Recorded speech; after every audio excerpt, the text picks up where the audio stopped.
Hello नमस्कार साथियों, कैसे हैं आप सब लोग। मैं भावना आरबीएल रोजगार भावना में आप सभी का स्वागत है।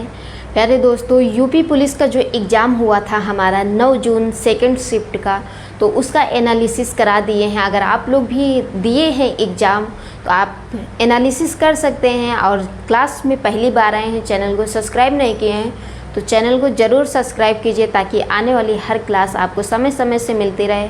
और क्लास को लाइक करना बिल्कुल मत भूलिए। अपने दोस्तों को भी क्लास शेयर कर दिया करो ताकि उनका भी भला हो जाए। एक दूसरे के माध्यम से ही हमको ये चैनल के बारे में जानकारी मिलेगी। तो चलिए, आज का जो टॉपिक है हमारा सभी प्रतियोगी परीक्षाओं के लिए महत्वपूर्ण है।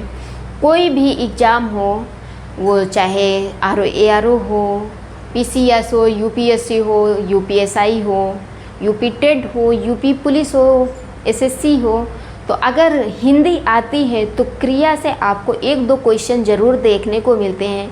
तो आज का जो टॉपिक है साथियों, वो है क्रिया का टॉपिक। हम लोग विशेषण और विशेष को बहुत एंजॉय के साथ कंप्लीट किए थे। तो विशेषण और विशेष का जैसे टॉपिक फाइनली कंप्लीट किए हैं, उसी तरीके से आज हम लोग क्रिया का भी टॉपिक कंप्लीट करेंगे। तो आइए, सबसे पहले हम लोग टॉपिक डालते हैं क्रिया, और क्रिया की परिभाषा देखेंगे। क्रिया के कितने भेद होते हैं ये देखेंगे।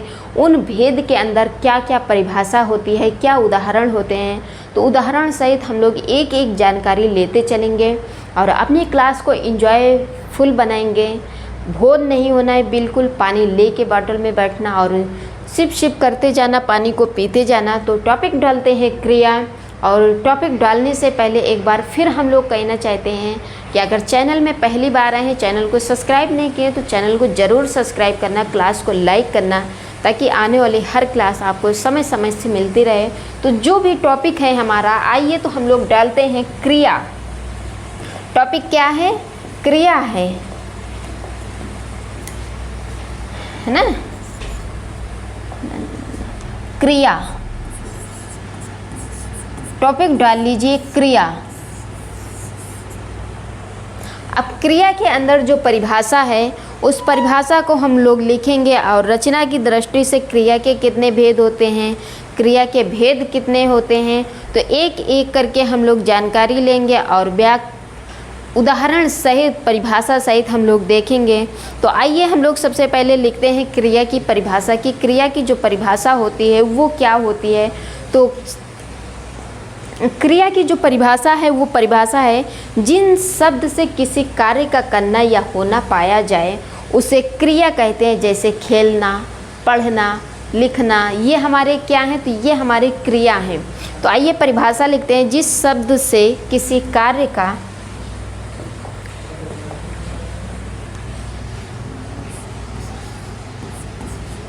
जिस शब्द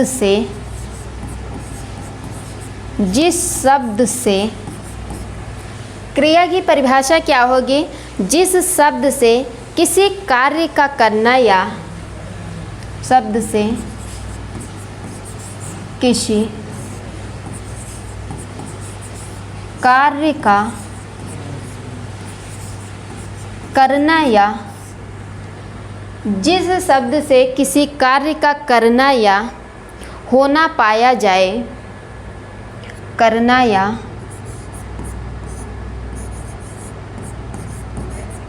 होना पाया जाए, होना पाया जाए। जिस शब्द से किसी कार्य का करना या होना पाया जाए उसे क्रिया कहते हैं। उसे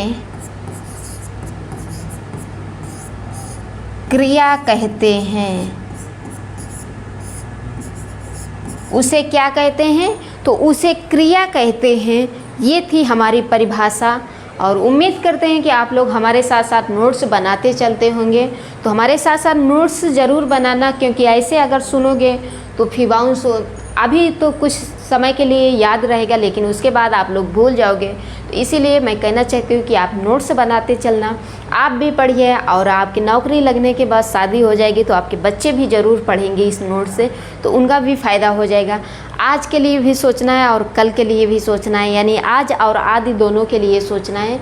तो क्या है परिभाषा हमारी क्रिया की?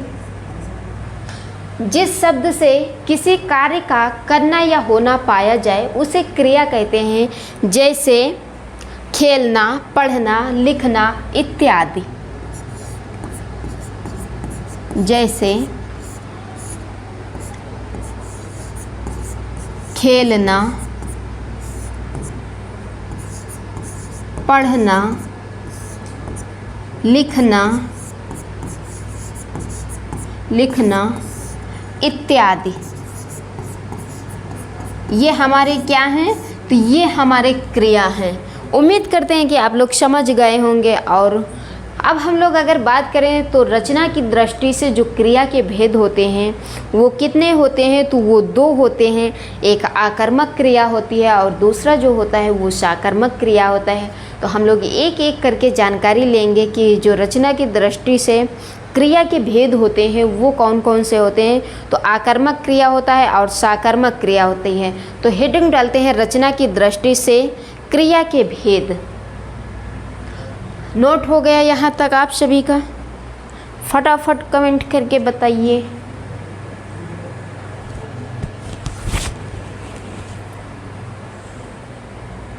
रचना की दृष्टि से क्रिया के भेद। तो अगले नेक्स्ट स्लाइड में आते हैं और हेडिंग डालते हैं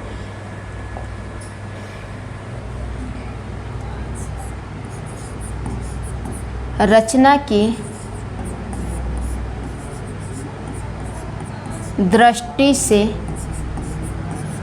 क्रिया के भेद। क्रिया के भेद। अगर रचना की दृष्टि से क्रिया के भेद की बात करते हैं तो दो होते हैं। कितने होते हैं? दो होते हैं। कौन कौन से होते हैं? एक आकर्मक क्रिया होता है और दूसरा साकर्मक क्रिया होता है। फर्स्ट जो होगा वो आकर्मक क्रिया होगा।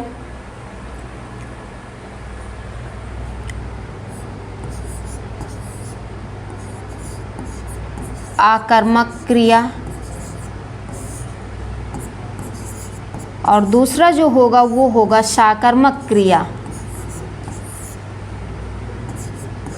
साकर्मक क्रिया। तो रचना की दृष्टि से जो क्रिया के भेद होते हैं वो कितने होते हैं? तो दो होते हैं। एक आकर्मक क्रिया हो गया और दूसरा साकर्मक क्रिया हो गया। तो अब हम लोग हेडिंग डालेंगे आकर्मक क्रिया और आकर्मक क्रिया की परिभाषा देखेंगे, इसका उदाहरण देखेंगे, उसके बाद फिर साकर्मक क्रिया देखेंगे। तो सबसे पहले हम लोग हेडिंग डालते हैं आकर्मक क्रिया। फर्स्ट हेडिंग जो होगी हमारी वो हो जाएगी आकर्मक क्रिया। आकर्मक क्रिया। तो जो आकर्मक क्रिया है हमारी, इसकी परिभाषा क्या है? तो आइए हम लोग आकर्मक क्रिया की परिभाषा देखते हैं कि इसकी जो परिभाषा होगी वो क्या होगी। तो बहुत ही अच्छे से हम लोग अपने नोट्स बनाते चलेंगे और नोट्स बनाने के साथ साथ आप डेली रिवीजन करते जाना। जैसे किसी चीज़ का रिवीजन करना है तो आप आज कीजिए, फिर 7 दिन बाद कीजिए, उसके बाद 21 दिन बाद कीजिए, 14 दिन बाद कीजिए, फिर 21 दिन के बाद रिवीजन कीजिए। तो वो आपके दिमाग में एक लंबे टाइम तक सेट रहता है। तो आकर्मक की जो परिभाषा होगी, जिस क्रिया के साथ कर्म की आवश्यकता नहीं पड़ती उसे आकर्मक क्रिया कहते हैं। क्या है आकर्मक की परिभाषा?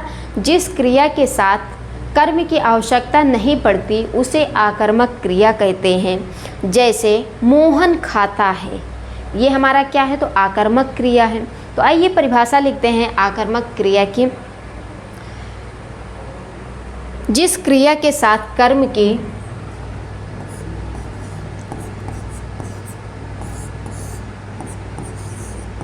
जिस क्रिया के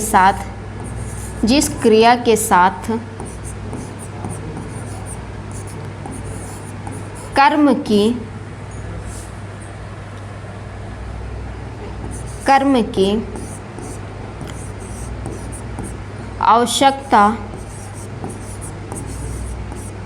आवश्यकता नहीं पड़ती उसे आकर्मक क्रिया कहते हैं। जिस क्रिया के साथ कर्म की आवश्यकता नहीं पड़ती उसे आकर्मक क्रिया कहते हैं। उसे आकर्मक क्रिया कहते हैं। उसे क्या कहते हैं? तो उसे आकर्मक क्रिया कहते हैं। आकर्मक क्रिया कहते हैं। जिस क्रिया के साथ कर्म की आवश्यकता नहीं पड़ती उसे आकर्मक क्रिया कहते हैं। जैसे मोहन खाता है, जैसे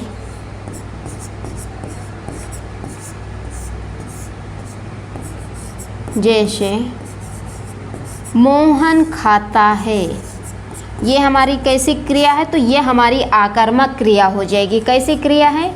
तो ये हमारी आकर्मक क्रिया हो जाएगी। क्लियर? तो नोट कीजिए यहाँ तक।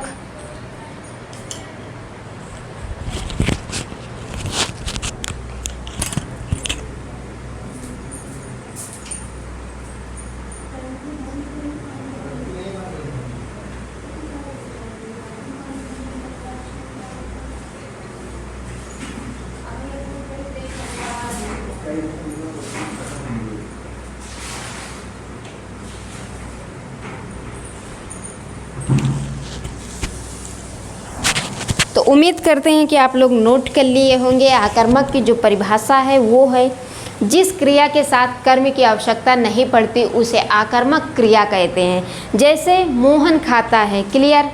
तो अब नेक्स्ट हेडिंग जो डालेंगे वो साकर्मक क्रिया है। अगली हेडिंग क्या होगी हमारी? तो साकर्मक क्रिया होगी। साकर्मक क्रिया की परिभाषा क्या होगी? दोनों क्रियाओं में वाक्य किसको लगाकर यदि उत्तर प्राप्त हो तो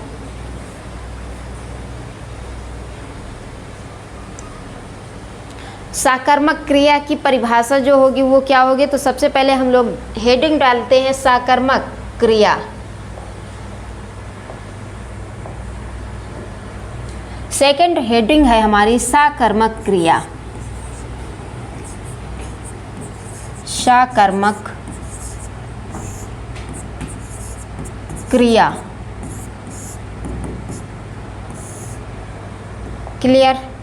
साकर्मक क्रिया की जो परिभाषा होगी वो क्या हो जाएगी? जिस क्रिया के साथ कर्म की आवश्यकता पड़ती उसे साकर्मक क्रिया कहते हैं। क्या कहते हैं? जिस क्रिया के साथ कर्म की आवश्यकता पड़ती है उसे साकर्मक क्रिया कहते हैं। तो आइए हम लोग परिभाषा लिखते हैं साकर्मक की जो साकर्मक क्रिया की परिभाषा है वो क्या होगी? जिस क्रिया के साथ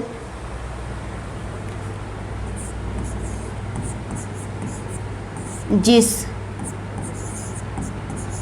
क्रिया के साथ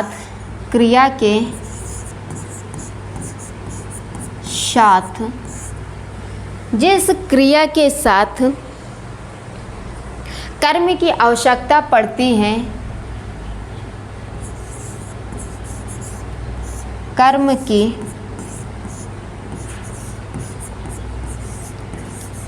आवश्यकता पड़ती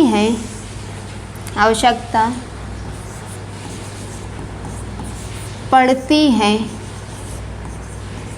उसे साकर्मक क्रिया कहते हैं। उसे साकर्मक क्रिया कहते हैं। उसे साकर्मक क्रिया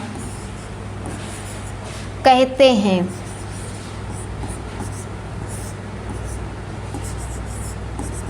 परिभाषा क्या है हमारी?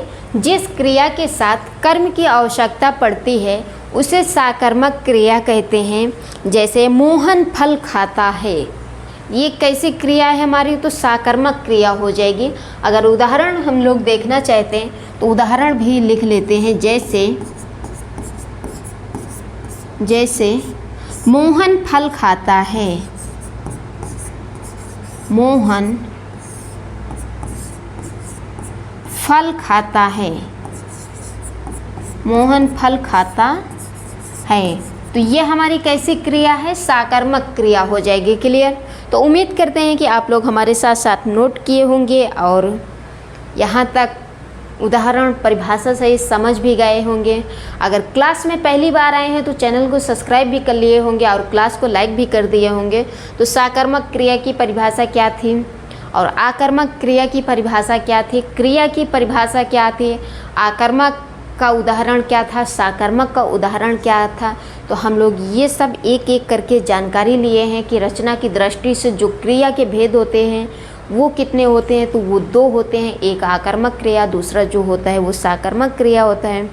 अब हम लोग देखेंगे क्रिया के भेद। अगली जो नेक्स्ट हेडिंग डालेंगे वो रहेगी हमारे क्रिया की भेद। तो इसको अगर आप लोग कहें तो आज की क्लास में कराएं, नहीं अगली नेक्स्ट क्लास में करा देंगे। ये आप लोगों के ऊपर है कि किस क्लास में आप लोग करना चाहते हैं। तो हमारे ख्याल से आज यहीं तक रखें, क्योंकि ज़्यादा बात करने से अच्छा है कि ज़्यादा काम कर देना, वही सबसे बेटर होता है।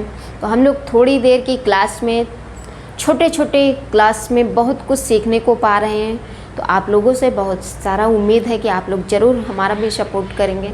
जिस तरीके से हम आप लोगों के लिए मेहनत करते हैं, आप लोग चैनल को सब्सक्राइब जरूर कीजिए, क्लास को लाइक कीजिए। और अगर रायबरेली के आसपास से क्षेत्र से हैं तो आप एक बार ऑफलाइन कोचिंग ज़रूर आइए, चाहे ऑनलाइन वो हिंदी मीडियम हो चाहे इंग्लिश मीडियम हो, कोई भी आपका मीडियम हो, तो बहुत कोचिंग चलती है, आप आ सकते हैं। जिसका पता है रायबरेली में जो कोचिंग है हमारी, उसका पता है जेल रोड निकट शाश्वत nursing home, L block 364 first floor पे। तो वहाँ पे हम ज़रूर मिलेंगे और आप आइए तो हमारे साथ संपर्क कीजिए, अपनी सफलता की प्राप्ति कीजिए, अपने माता पिता के जो सपने सोच रखे हैं उनके सपनों को साकार कीजिए। तो उम्मीद करते हैं कि इन्हीं बातों के साथ आप लोग हम अगले नेक्स्ट क्लास में मिलते हैं। तब तक के लिए आप अपना और अपने परिवार का ध्यान रखिए। Thank you so much.